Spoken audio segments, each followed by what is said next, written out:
Welcome back, ladies and gentlemen. I'm a Cloudy Sheep and we are playing Russia. That's right, Russia, not the Soviet Union, in Hearts of Iron 4.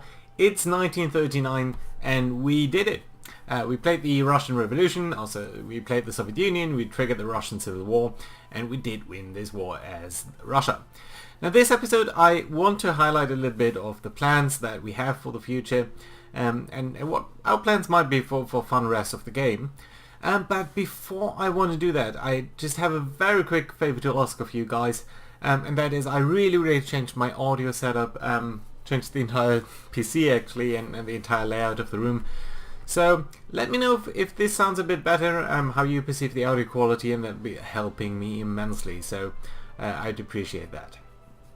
So now let's get into the game and out of the boring details. So we've played as Russia, so what do we really don't want to do from here on? So we could think about getting involved in Asia.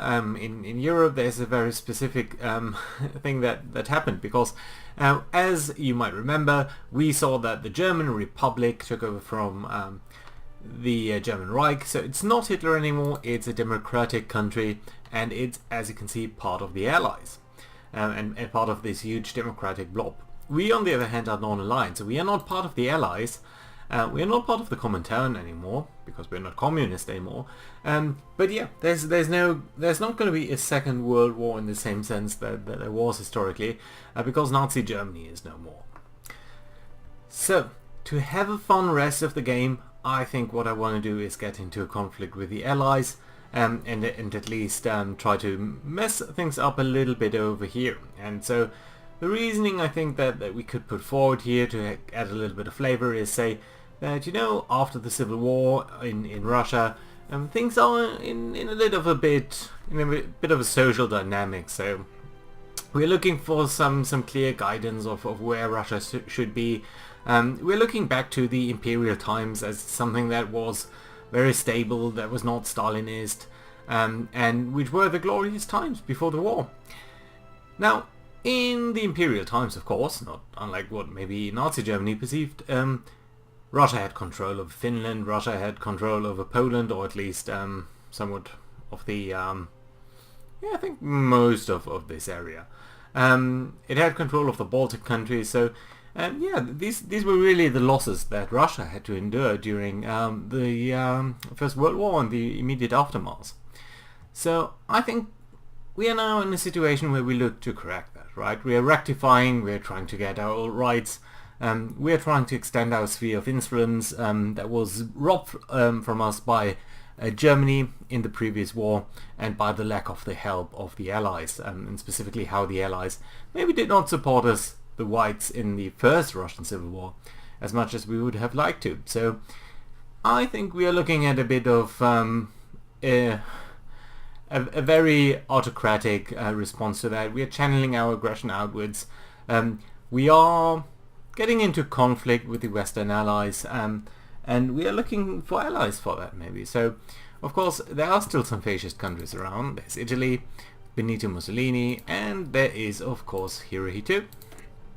So over here, Hirohito, yeah, on Japan. And I think Japan might be a nice addition because it does have the fleet, because something that, well, we do have a lot of men, around about 4 million, who we could field in our army.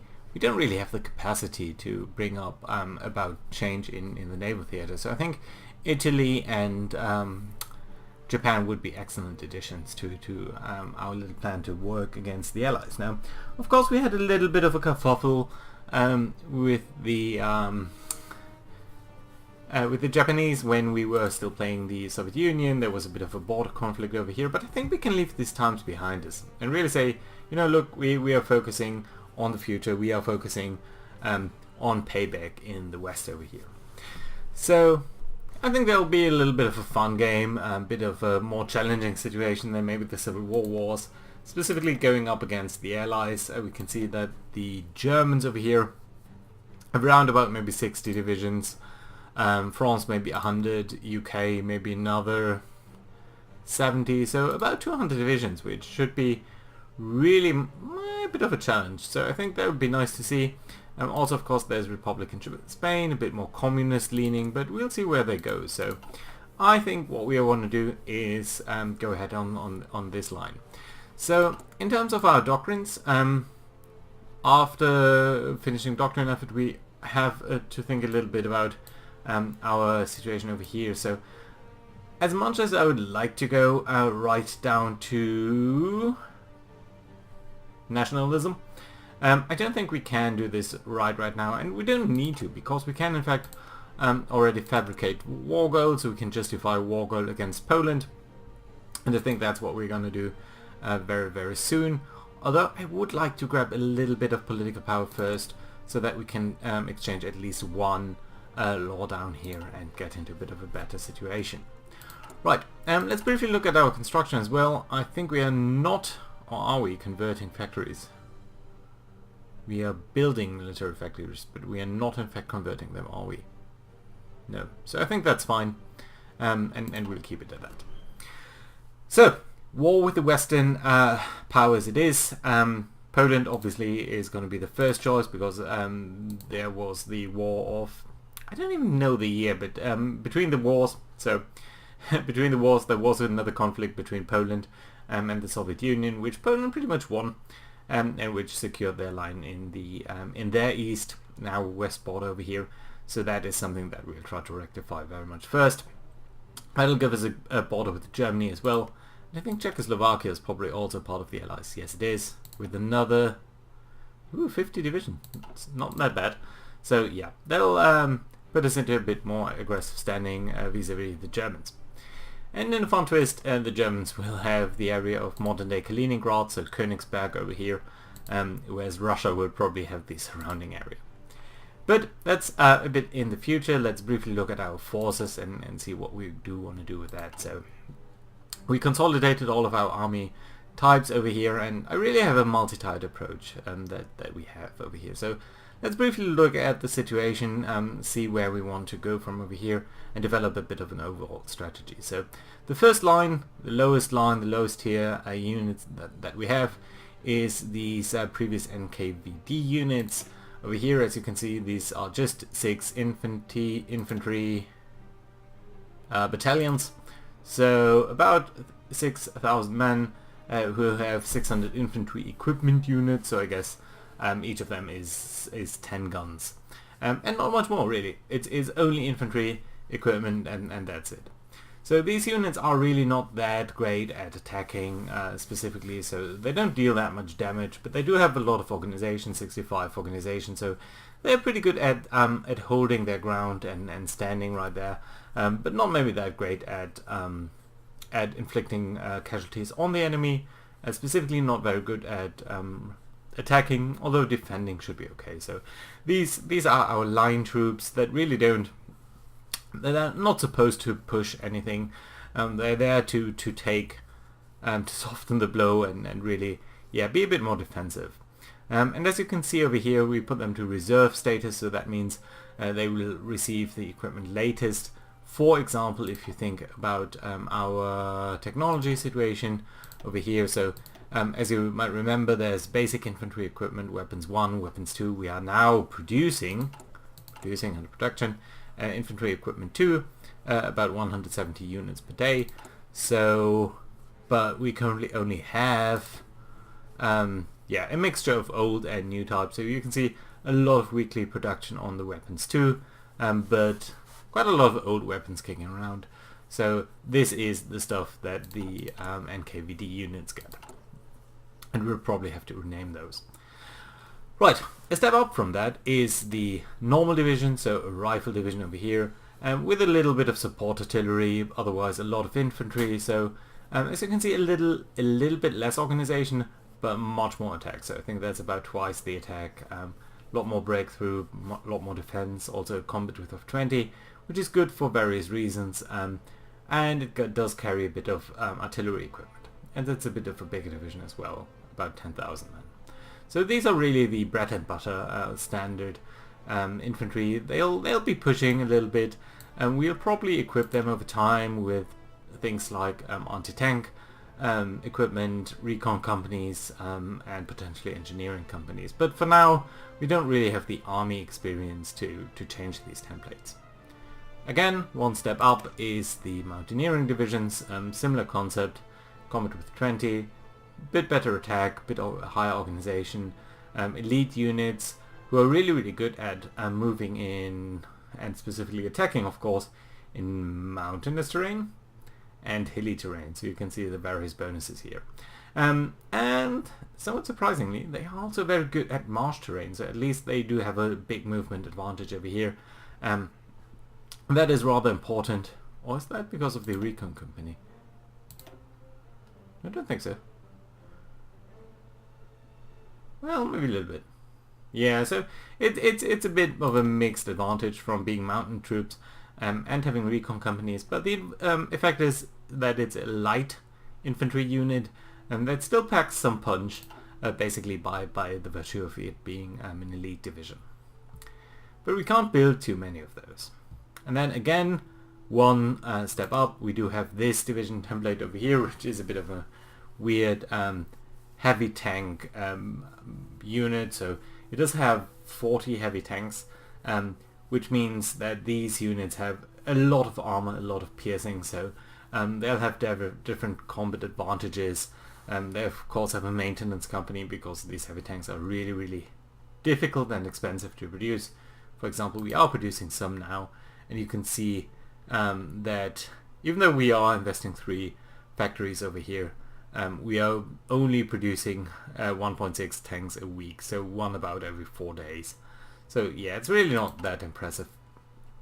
But yeah, this is a bit of a fun design, and we don't have that many of those units. In fact, we're only training three, and that's probably what it's going to be really.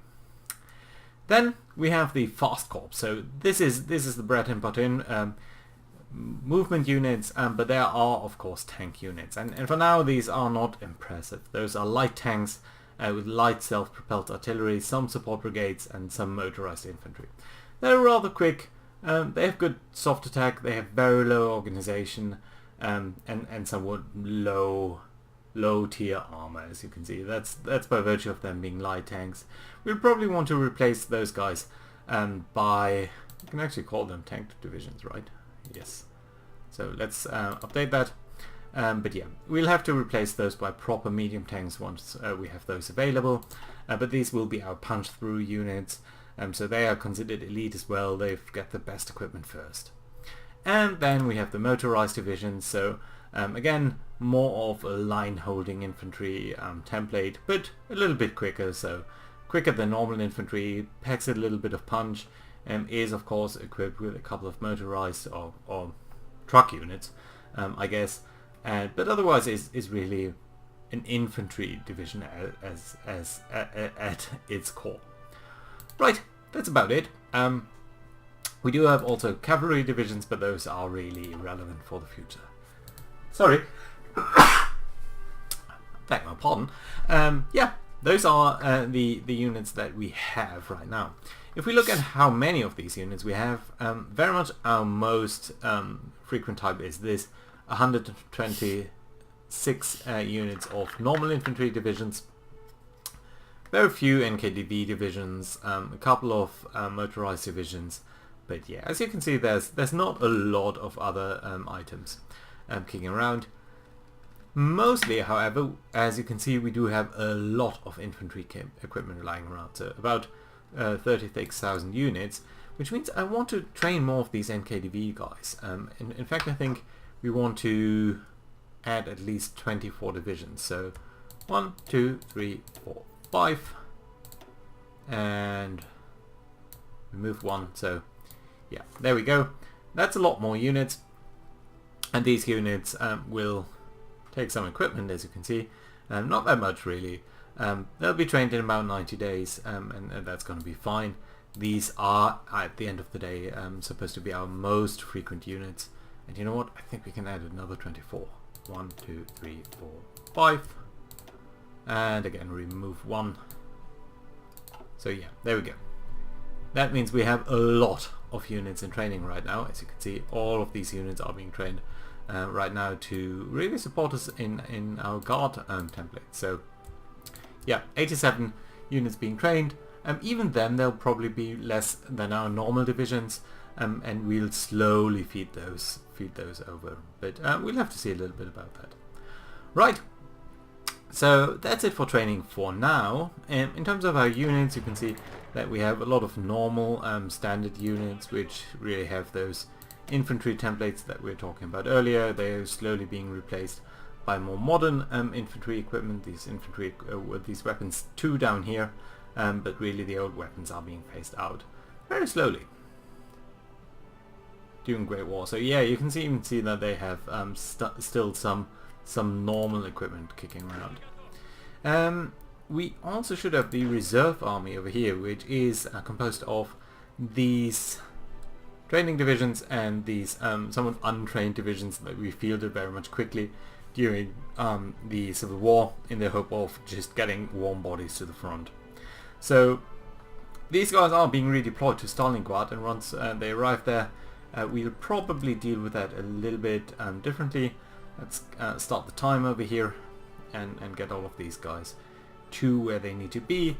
I know I've been talking a lot in this episode, but I think we needed just to clarify where we stand and where we really want to go. So you guys are all coming down here on strategic redeployment. That's good to see, and I appreciate that. Right, no template, that's fine. That will change in the future. We do need a little bit more army experience really, so that's something that we are going to look at very soon, namely once all of these guys are down at our capital, and I think they should be quicker once they are over here. Yeah, there we go. And there's that. Come on, just arrive down here. Right. People's Army. Oh, so there's a research finished. That's nice to see.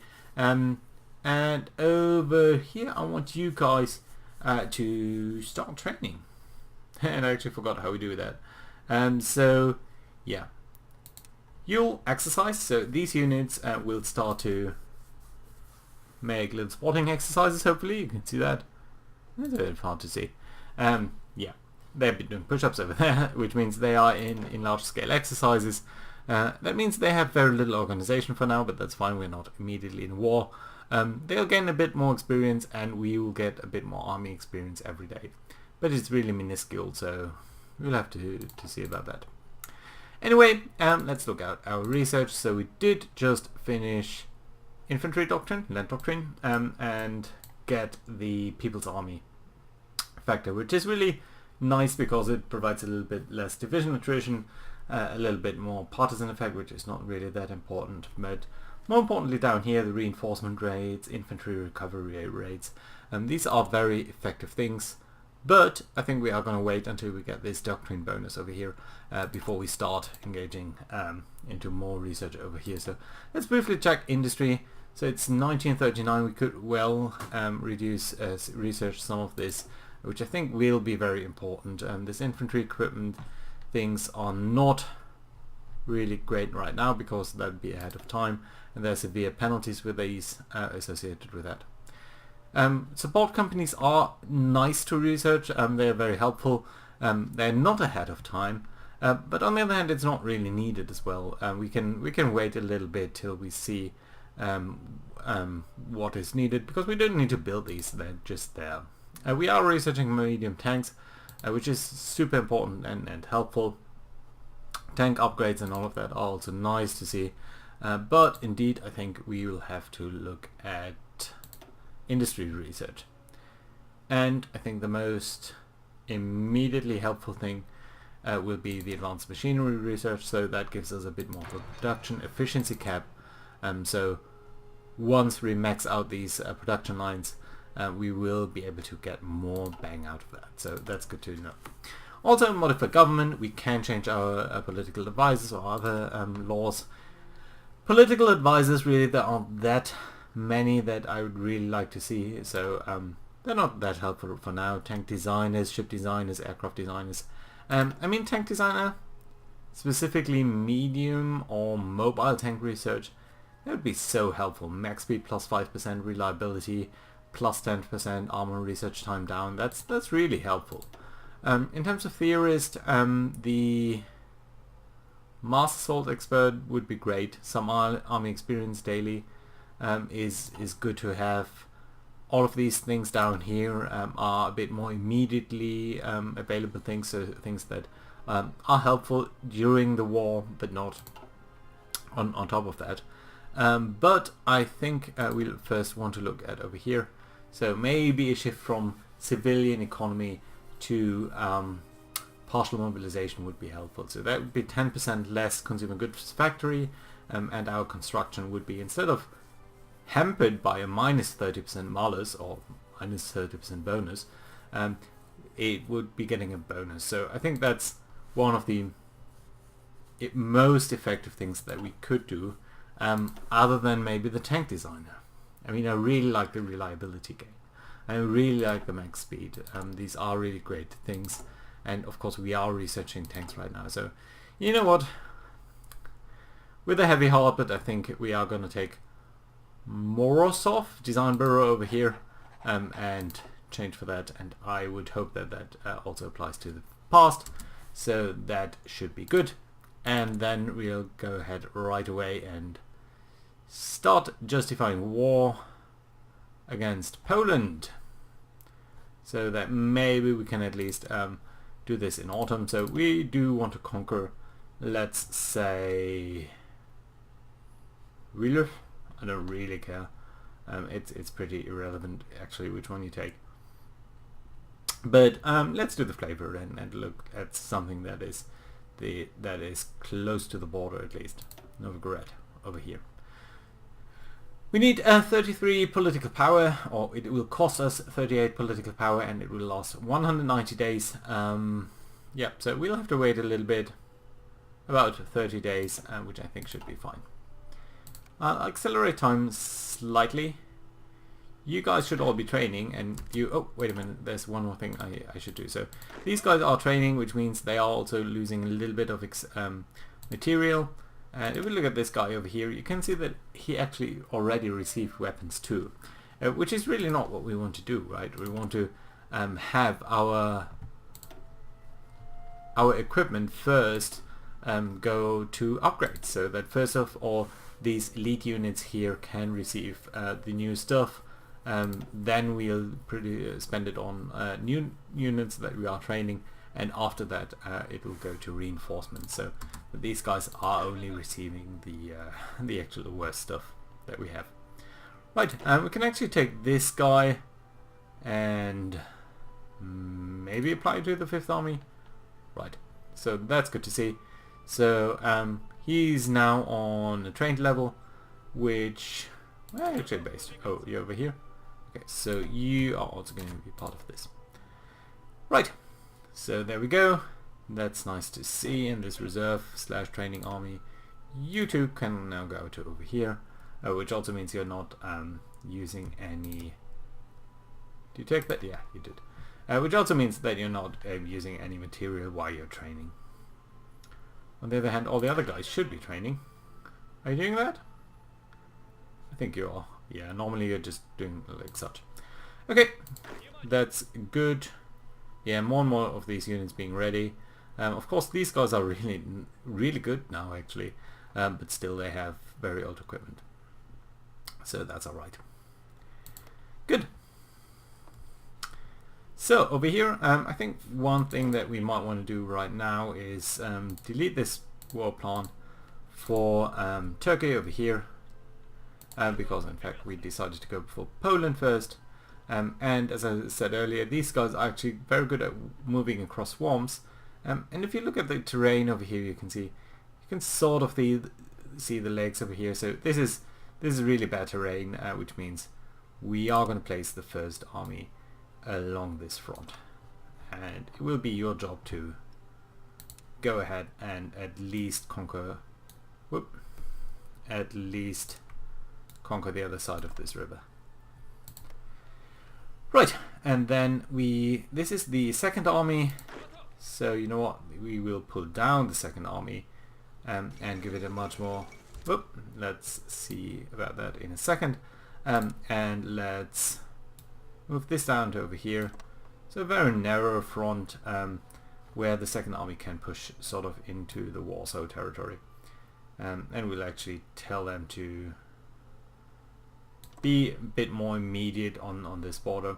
I know there are some hills, and I think it's only hills. It's not actually, no, it's mountains. So yeah, there's something to be said about using the mountain brigades for that, of course, but we'll not do so for now. Third army, where are you? Oh, you're at Romania. You know what, we'll also delete that and tell you to be part of this Minsk area over here, and indeed tell you to push offensively to over here. That should be fine. So we do have this sort of three-based approach, and you know what, in fact we can take a look at the first army over here and maybe even tell it to, like such, be part of an approach to Warsaw itself, which I think should be fine. Very nice. So up here, Italian lay claims to Greek territory, citing the Roman Empire as a forerunner to the modern Italian state. Italy, that is Mussolini, has claimed that an independent Greek state has no right to exist. Instead, the Greek territories must acknowledge Italian supremacy in the Aegean or have it seized by force. Greece denounced the claims as ridiculous. However, Italy has the backing of the Novus Imperium Romanum. So that's the current Italian faction, I believe, which also includes Bulgaria. So we'll probably see an Italian war declaration on Greece over here, and there you can see the first battle. So that's interesting to see. I wonder whether Italy, I think we can't send an attaché because we don't have the political power. But we might start a land and lease or something along these lines, just to get a little bit more insight of what's going on over here. Or maybe even support Bulgaria. Right then, for now I think that's it. So this is a good place to put in a cut, except I don't really want these guys to be active right now, so could you please just go home? Maybe you get over here, you get over there, and the submarine fleet also gets over there. So that's alright. Good, so thank you guys for watching, and I'll see you again next time. Bye bye.